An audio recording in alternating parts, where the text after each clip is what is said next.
출애굽기 12장 43절부터 51절까지입니다. 여호와께서 모세와 아론에게 이르시되 유월절 규례가 이러하니라. 이방 사람은 먹지 못할 것이나 각 사람이 돈으로 산 종은 할례를 받은 후에 먹을 것이며 거류인과 타국 품꾼은 먹지 못하리라. 한 집에서 먹되 그 고기를 조금도 집 밖으로 내지 말고 뼈도 꺾지 말지니 이스라엘 회중이 다 이것을 지킬지니라. 너희와 함께 거하는 타국인이 여호와의 유월절을 지키고자 하거든 그 모든 남자는 할례를 받은 후에야 가까이 하여 지킬지니 곧 그는 본토인과 같이 될 것이나 할례 받지 못한 자는 먹지 못할 것이니라. 본토인에게나 너희 중에 우거한 이방인에게나 이 법이 동일하니라 하였으므로 온 이스라엘 자손이 이와 같이 행하되 여호와께서 모세와 아론에게 명하신 대로 행하였으며 그 같은 날에 여호와께서 이스라엘 자손을 그 군대대로 애굽 땅에서 인도하여 내셨더라. 아멘. 43절 여호와께서 모세와 아론에게 이르시되 유월절 규례가 이러하니라. 이방 사람은 먹지 못할 것이나 각 사람이 돈으로 산 종은 할례를 받은 후에 먹을 것이며 유월절에 대한 규례를 미리 하나님께서 이스라엘 자손들에게 하나님께 약속하신 땅에 거한 다음에 이 유월절을 이렇게 지켜야 한다고 말씀하고 계십니다. 그러하면 얼마나 하나님께서는 유월절을 중요하게 여기셨는지를 알 수가 있습니다. 실제로 이때 이후로 이스라엘 백성이 팔레스틴에 들어갈 때가 40년의 시간이 흘러가지 않습니까? 40년 이상의 시간이 흘러간 다음에서야 이들은 가나안 땅에 들어가게 됩니다. 가나안 땅에 들어간 다음에도 정복전쟁과 하나님의 명령을 수행하는 심판전쟁을 계속하여 수행하게 되어집니다. 그러므로 유월절을 지키려면 시간은 굉장히 많이 흘러갑니다. 최소한은 이 광야 시간 동안에는 유월절을 지킬 수가 없습니다. 물론 광야 40년 동안에 이 광야 생활을 하게 된 것은 이스라엘의 불순종 때문에 그러하게 되었습니다. 그러하나 결과론적으로 이 유월절의 말씀을 들은 대부분의 사람들은 죽게 되어집니다. 그러므로 성인들은 결국은 우리는 나중 이야기를 알기 때문에요. 나중 이야기를 아는 우리 입장에서 한번 생각을 해보십시다. 이 유월절의 규례를 이렇게 지켜라 라고 말씀했는데 그 성인들은 20살 이상은 다 죽게 되어집니다. 이 여호수아 갈렙 두 사람을 제외하고는 다 죽습니다. 심지어는 모세나 아론도 죽습니다. 그러할진데 이 유월절을 모세와 아론도 이제는 다시 지킬 수 있습니까? 없습니까? 다시 지키지 못합니다. 또한 20살 이상도 다시 유월절을 지킬 수 있습니까? 없습니까? 다시 지키지 못합니다. 다시 지키지 못해요. 또한 실제로 하나님께서는 이스라엘이 얼마나 강팍하고 완악한지를 아시기 때문에 하나님께서는 이미 이들이 20살 이상이 광야에서 다 죽는다는 것을 아셨다라고 저는 말씀을 드릴 수밖에 없겠습니다. 그런 입장에서지만 하나님께서는 유월절에 대한 규례를 말씀하고 계시는 것이에요. 왜요? 유월절에 대한 규례를 통하여서 주님을 만나야 되기 때문에 그렇습니다. 단지 육체적인 또한 절기적인 규례만이 아니라 이 규례가 내포하고 있는 것은 우리 주님을 아는 지식을 내포하고 있기 때문에 그렇습니다. 그리스도를 아는 지식을 내포하고 있기 때문에 그렇습니다. 그리스도를 아는 지식에서 자라가라. 이 말씀이 곧 내게 대하여 말하는 것이로다 하는 것처럼 주님에 대한 말씀이기 때문에 그러합니다. 그러하니 이 유월절에 대한 규례에 대하여 다시금 계속하여 반복하고 계십니다. 13장도 13장 1절부터 16절까지가 초태생을 구별하면서 무교절을 7일 동안 지키라는 말씀입니다. 그러나 20살 이상의 장경들은 결과론적으로는 다시는 무교절을 지킬 수가 없었습니다. 아니요, 한 번도 무교절을 지키지 못한 상태에서 다 죽었다라는 것을 우리는 알고 있습니다. 그럼에도 유월절을 어떻게 지켜야 하는지, 무교절을 어떻게 지켜야 하는지를 구체적으로 하나님께서는 말씀하고 계십니다. 왜 그러겠느냐는 것이죠. 왜 그러겠느냐. 어차피 다 죽을 사람들이니까 나중에 살 사람들한테만 따로 말씀하시면 될 것 아니겠습니까? 지금 이야기해봐야 다 내가 지금 지킬 것도 아니고 도착한 다음에야 지킬 것인데 당장 무슨 필요가 있단 말인가? 우리에게 한 10년 지난 다음에 이것 좀 해라 그러면 당장 할 것도 아닌데 염두에 둡니까 안 둡니까? 염두에 둘 리가 없지요. 10년 뒤의 일인데. 그런 것처럼 실상은 이제 40년 뒤의 일이 되어지고, 그리고 당대의 세대에 대한 것이 아니라 다음 세대에 대한 이야기가 되고 맙니다. 20살 밑에의 아이들에 대한 이야기가 되고 맙니다. 물론 여기에서 좀 불쌍한 사람들은 19살이 불쌍한 사람들이 되겠습니다. 왜냐하면 19살은 시내산 앞에서 한 10여 개월 정도 머물러 있으면서 하나님의 말씀을 받는 시간이 있습니다. 그러면서 20살이 돼버리고 말지요. 그리고 정탐꾼을 통하여서 하나님께 이스라엘 불순종하고 20살이 된 아이들이 함께 40년 광야에 다 죽지요. 그러니 19살이 제곱 불쌍하다. 그렇게 개인적으로 생각합니다. 18살은 아슬아슬 하겠지요. 아슬아슬. 자, 그러면 구체적으로 유월절에 대한 규례를 봐보겠습니다. 43절은 읽었습니다. 이방 사람은 유월절을 먹지 못한다. 그럼 유월절 어린 양을 먹지 못한다는 이야기입니다. 어린 양을 먹지 못한다.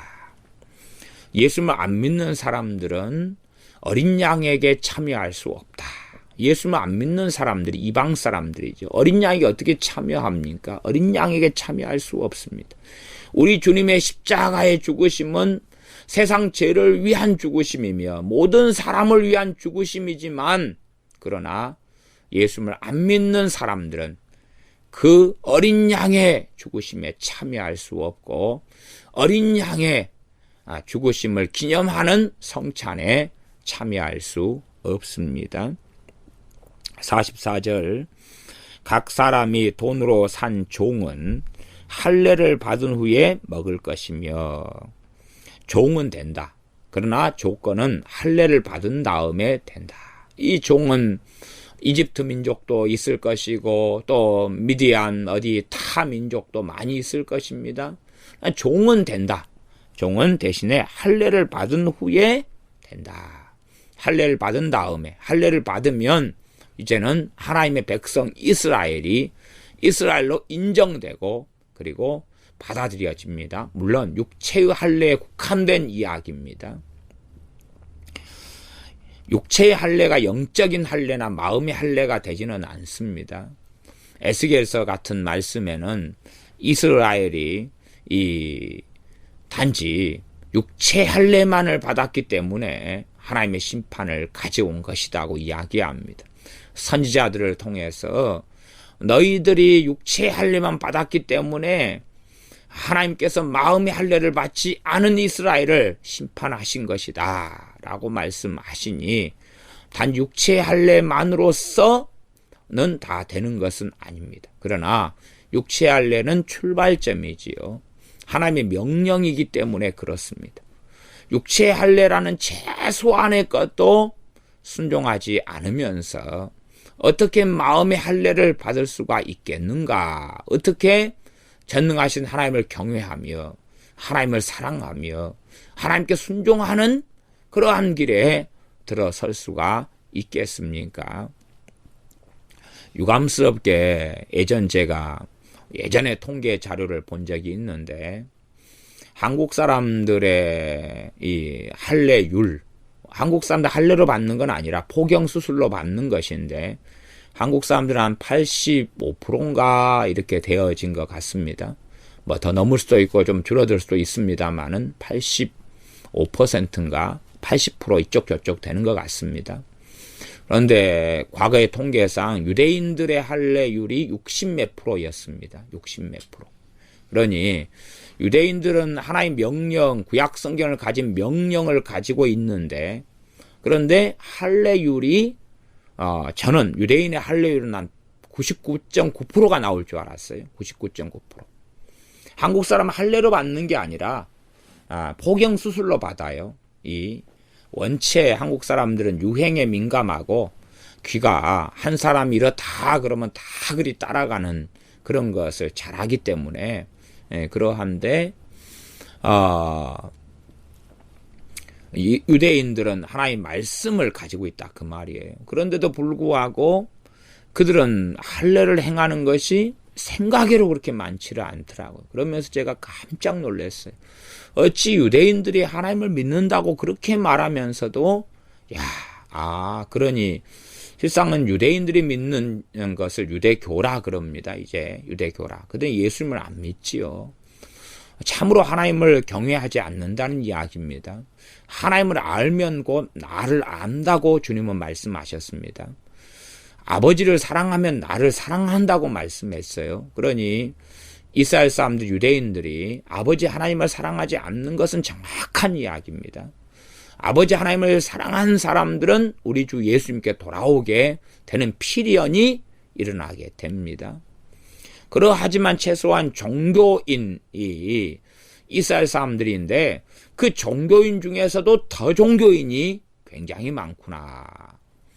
미국이나 유럽에는 내가 기독교인입니다. 예수를 믿습니다. 그러면서 1년에 부활절 날 딱 한 번 이렇게 예배당에 출석하는 사람들이 많은 것처럼 또 우리나라는 내가 불교인입니다. 그러지만 1년에 절에 한 번도 안 가는 사람들이 과거에는 정말 많이 왔고 지금도 많은 것처럼 이러한 유대인이면서 나 하나님 믿습니다. 그러지만 사실은 전혀 이제 구약 성경에라도 관심이 없는 명목상의 사람들이 굉장히 많아진 것 같습니다. 그래서 할례율이 우리는 포경수술인데 오히려 한국 사람보다 훨씬 비율이 떨어지는 이러한 아이러니를 보게 됩니다. 최소한 하나님 말씀 구약 성경을 접하고 그리고 아브라함 때부터 할례를 받으라고 하나님 명령하셨기 때문에 종으로 산 종을 할례를 받은 후에 이 종은 할례 받은 종은 먹을 수가 있다. 어린 양의 고기를 구워서 먹을 수 있고 어린 양에 참여할 수 있다라고 말씀합니다. 45절 거류인과 타국 품꾼은 먹지 못하리라. 거류인도 다른 데 와서 여기에 잠깐 살고 있는 사람들을 이야기합니다. 타국에서 돈 벌기 위하여 와가지고 사는 품꾼 이런 경우는 이 어린 양의 고기를 먹지 못한다고 말씀합니다. 46절 한 집에서 먹되 그 고기를 조금도 집 밖으로 내지 말며 뼈도 꺾지 말지며.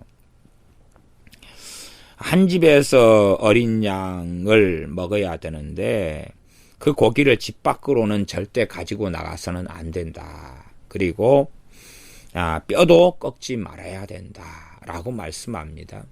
뼈를 꺾어버리면 그때는 우리 주 예수 그리스도의 예표가 안 돼 버리게 되지요. 뼈가 꺾이지 않은 상태에서만이 십자가에 달리신 그리스도의 예표가 되어집니다. 그러함에 뼈를 꺾어버릴 때는 이들이 보내는 유월절은 필요가 없어지고 유월절은 무효가 되게 되겠지요. 또한 나아가서 고기는 집 밖으로 조금도 내지 말아라. 하나님 명령하신 거기에서 그 하나님의 말씀의 울타리와 테두리를 벗어나지 않은 가운데서 어린 양의 고기, 살을 먹어야 한다고 말씀합니다. 우리 주 예수님께서 내 살을 먹고 내 피를 마셔야 한다. 내 살은 참된 양식이요 내 피는 참된 음료로다 라고 말씀하시면서 내 피를 먹고 내 살을 마시는 자는 영생을 얻었고라고 말씀합니다. 우리는 믿음으로 주님의 살과 피에 참여하고 또한 주님을 기념하는 성찬을 행합니다. 그러므로 주님의 살과 피에 참여합니다. 우리가 믿음으로 주님의 살과 피에 참여하지 실제적으로 주님의 살과 피를 먹고 마실 수는 없습니다. 그러하나 믿음으로 주님의 살과 피에 참여하면서 영적으로 주님의 살과 피를 먹고 마십니다. 이것이 고기가 집 밖에 조금도 나가서는 안 된다 하는 말씀 안에서의 주님의 어린 양의 살에 참여하는 것입니다. 47절 이스라엘 회중이 다 이것을 지킬지니라. 48절 너희와 함께 거하는 타국이니 여호와의 유월절을 지키고자 하거든 그 모든 남자는 할례를 받은 후에야 가까이 하여 지킬지니 곧 그는 본토인과 같이 될 것이나 할례 받지 못한 자는 먹지 못할 것이니라. 남자는 여자를 대표합니다. 그렇기 때문에 남자가 집안에서 할례를 받으면 그 집의 여자들도 다 유월절에 참여할 수 있고 유대인으로 귀화하는 게 되고 하나님의 자녀가 되어지게 됩니다. 물론 최소한 육적으로 지금 이야기하는 것입니다. 육적인 이스라엘은 된다 그 말입니다. 그러나 남자가 할례를 받지 않았다. 그 집안의 남자가 할례를 받지 않았다 하면 그 집안의 여자들 같은 경우는 실상은 단순하게 생각할 때는 이 유월절에 참여할 수 없게 되어지지요. 왜냐하면 그 집안의 남자들이 대표성을 가진 가장이 되어지기 때문에 그러합니다. 그러므로 할례는 여자들이 받을 수는 없고 남자들만이 가능한 것이고 남자들이 할례를 받음으로 여자들도 그 안에 속하여서 할례의 혜택을 받게 되어집니다. 그래서 타국인이 여호와의 유월절을 지키고자 하거든 유월절에 참여하여 어린 양에게 참여하고 또한 하나님의 어린 양에게 참여하려면은 할례를 받아야 한다. 할례 받지 못한 자는 먹지 못할 것이니라. 하나님의 유월절에 참여할 수 없다 말씀합니다. 나아가서 우리가 예수님을 믿는 것을 영적으로 마음의 할례라라고 말씀합니다. 예수 그리스도를 믿는 것이 마음의 할례라. 또한 한 걸음 나아가서 마음의 할례에는 예수님을 믿고 단지 나 예수님 믿었다 하는 것으로 끝나는 게 아니라 참으로 예수님을 믿는 사람들에게는 거룩하신 성령님께서 임하시게 됩니다. 그러므로 그에게 새 마음과 새 영과 새 정신을 주십니다.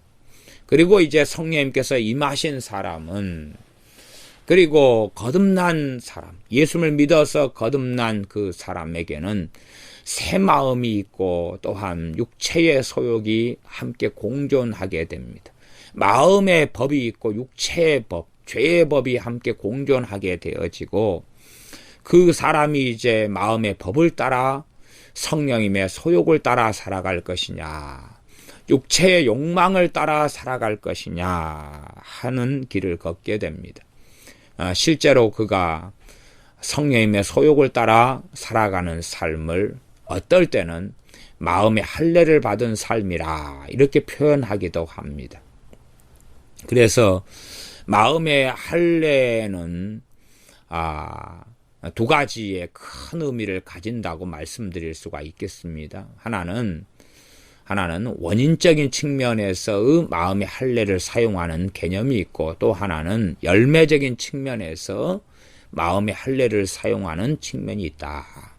마음의 할례의 근원적인 의미는 예수 그리스도를 믿고 거듭나는 것을, 마음의 할례를 받는 것으로 이야기하고, 또 하나는 예수를 믿은 다음에 우리 주님께 순종하고 주님을 사랑하고 살아가는 삶의 열매로서의 마음의 할례에 대한 개념과 의미를 사용하는 그러한 본문과 그러한 말씀도 함께 있습니다. 그래서 문맥적으로 이것이 마음의 할례로서 예수 그리스도를 믿는 의미로서 마음의 할례를 사용하는지, 혹은 믿음의 결과로서 참 믿음을 가졌으니 그 사람이 야고보서 말씀대로 행함 있는 믿음, 참으로 믿는다 말만 하면서 우리 주님을 조롱하고 주님의 말씀에 아무 관심도 없고 순종하려고도 하지 않고 육체의 욕망만을 따라서 달려가면서 나는 마음의 할례를 받았다, 그렇게 주장하는 것은 이미 예수를 부인하는 사람이 되고, 그 사람은 마음의 할례를 받은 것이 아니게 될 것입니다.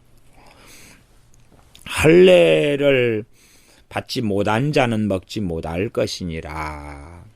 그래서 이 육체의 할례를 통하여서 유월절에 참여하는 것처럼 이제 이것을 통하여 단지 이스라엘 사람들은 할례를 받으면서 그 할례의 의미가 육체의 할례에서 그쳐서는 안 된다는 것을 이스라엘은 깨달아가야 됩니다. 물론 나중에 선지자들을 통해서 마음의 할례의 이야기를 하나님께서는 말씀하고 계시고 자주 말씀합니다. 그러나 그것은 이미 선지자들을 통해 하나님께서 말씀하시기 전에 하나님의 백성들은 깨닫고 있었어야 되는 것입니다. 육체의 할례를 받으면서, 또한 육체의 할례의 의식을 행하면서, 그러면서 이들은 깨닫고 알고 있어야 되는 게, 과연 이 육체의 할례만을 하나님께서 할례를 행하라 그러면서 여기에서 하나님께서는 이 정도 의미로서 그치셨을까? 이것만을 의도하셨을까? 혹은 이 육체의 할례를 통하여서 우리에게 진정으로 하나님께서 말씀하시는 메시지는 무엇인가 하는 것을 이스라엘은 고심하고 고민할 때에 하나님께서 각자들에게 계시를 통하여 그 육체의 할례에서 마음의 할례를 깨닫게 하시는 길로 나아가게 하셨을 것입니다. 왜냐하면 하나님께서 이스라엘 백성들에게 많은 말씀들을 하시고 순종과 불순종에 대한 말씀들을 신명기 같은 말씀들을 통해서 해오셨기 때문에 그러합니다. 그러므로 단지 육체의 할례만 받으면 됐다라고 착각하는 사람들은 잘못된 길을 걸어오고 만 것입니다. 나는 주여 주여 하면만 됐다.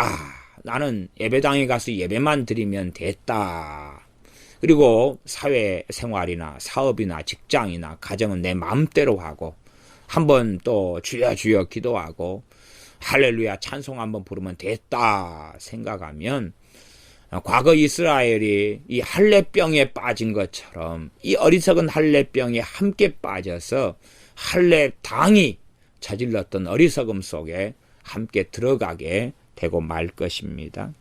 49절, 본토인에게나 너희 중에 우고한 이방인에게나 이 법이 동일하니라 하셨으므로 온 이스라엘 자손이 이와 같이 행하되 여호와께서 모세와 아론에게 명하신 대로 행하였으며, 이러한 유월절의 규례를 따라서 이스라엘 자손이 행했다라고 말씀하면서 역사적인 사건도 함께 이야기를 하고 있습니다. 51절, 그 같은 날에 여호와께서 이스라엘 자손을 그 군대대로 애굽 땅에서 인도하여 내셨더라.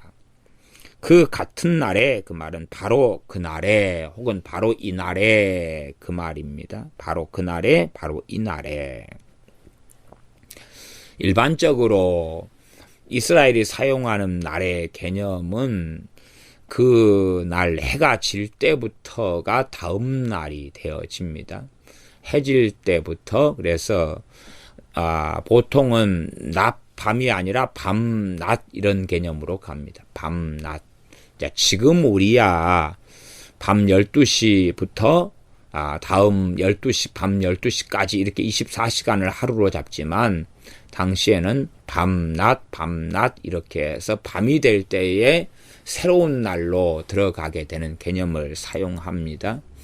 그래서 해가 주로 질 때 6시를 기점으로 해서 그 날이 끝나게 되죠.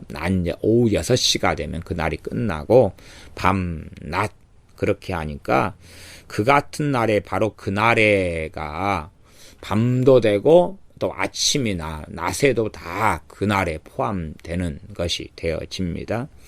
그 같은 날에 여호와께서 이스라엘 자손을 그 군대대로 애굽 땅에서 인도하여 내셨더라.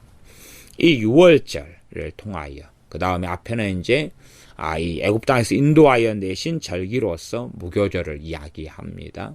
이 6월절과 무교절을 함께 이야기하지요.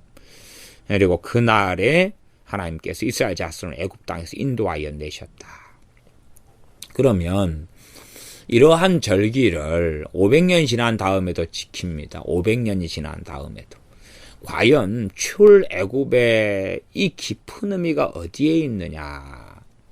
그러니 고린도전서 같은 경우에는 이 홍해를 건넌 사건을 세례로서 말씀하고 이 출애굽에 대한 사건을 영적으로 우리는 이 세상에 속한 세상을 애굽으로 보면서 애굽에서 건져내신 구원의 역사, 구원의 사건으로 우리가 이해하고 봅니다. 그러므로 출애굽이라는 것은 단지 이스라엘이 노예의 신분, 노예살이를 애굽 땅에서 하다가 자유민이 되었다라는 것만을 이야기하기보다는 참으로 죄의 종으로서 마귀의 노예로서 세상에 속한 사람들이 우리 주 예수 그리스도를 믿음으로 마음의 할례를 받음으로 그러므로 구원을 받아서 세상에서 나와서 이제는 자유롭게 자유민이 하나님의 백성이 되었다 하는 것을 출애굽으로 이해하고 보게 됩니다. 영적 출애굽이지요.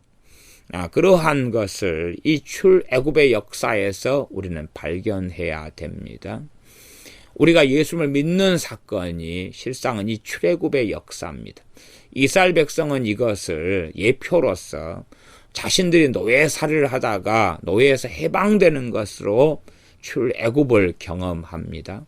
마찬가지로 예수를 믿는 사람들은 불신자였고 멸망받아 죽었어야 될 나를 우리 주 예수를 믿는 믿음을 통하여 그리스도의 십자가의 죽으심이 바로 내 죽으심이며 주님의 십자가에서 부활하심이 바로 나의 부활로서 받아들이는 그 믿음을 통하여 영적 출애굽을 하고 거듭나서 하나님의 자녀가 되는 것으로 그리함으로 우리는 우리 자신이 구원받고 거듭나고 예수를 믿게 된 것을 언제까지나 기억하고 기념하면서 전능하신 아버지를 찬양하며 우리 주 예수 그리스도께 감사하며 또한 이 구원을 성취하고 이루기 위하여 임하신 성령 하나님을 경배하는 그러한 사람들이 우리가 되어져야 할 것입니다.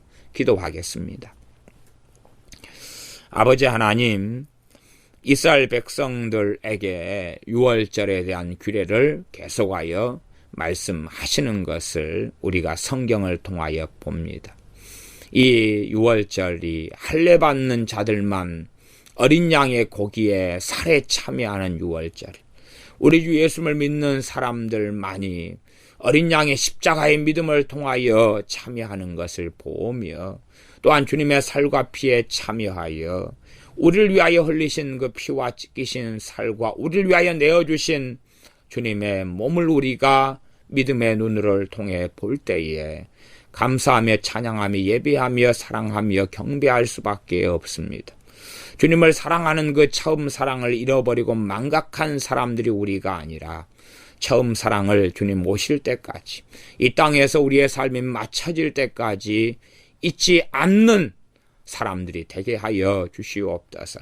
현실의 고난이나 현실의 어려움이나 현실의 문제에만 집착하여서 우리 주님께서 얼마나 큰 희생과 대가를 지불하시면서 우리를 구원하시기를 기뻐하셨는지, 우리에게 구원의 복음, 십자가의 복음을 증거하시기를 원하셨는지를 다시금 생각하고, 어떻게 해서 우리가 그 귀한 영광의 구원의 생명의 능력의 복음을 듣게 되었으며 우리의 마음을 주님께서 열어주셔서 주님의 복음에 우리가 화답하게 되었는지 감사하고 찬양하는 우리가 되게 하여 주시옵소서. 이 땅에 썩어져 갔고 사라져가고 잠깐 안개처럼 사라져가는 것에 주목하기보다는 영원한 것에 주목하면서 우리 주님께서 구원하신 것에 감사하며 감격하며 전능하신 하나님을 아바 아버지라 부를 수 있게 하시는 은혜에 감사하며 감격하며 살아계신 전능하신 주님을 주여라고 부를 수 있게 하시며 내 구원이시여 내 생명이시여 내 주님이시여 부를 수 있음에 감사하는 우리가 되게 하여 주시옵소서. 그리하여 이 땅을 살아나가면서 주님께서 구원하신 그 은혜에 하나라도 잊지 아니하고 빚진 자로서 날마다 찬양하며 감사하며 살아가는 우리 주 예수 그리스도의 사람들이 우리가 되게 하여 주시옵소서. 예수님의 이름으로 기도하옵나이다. 아멘.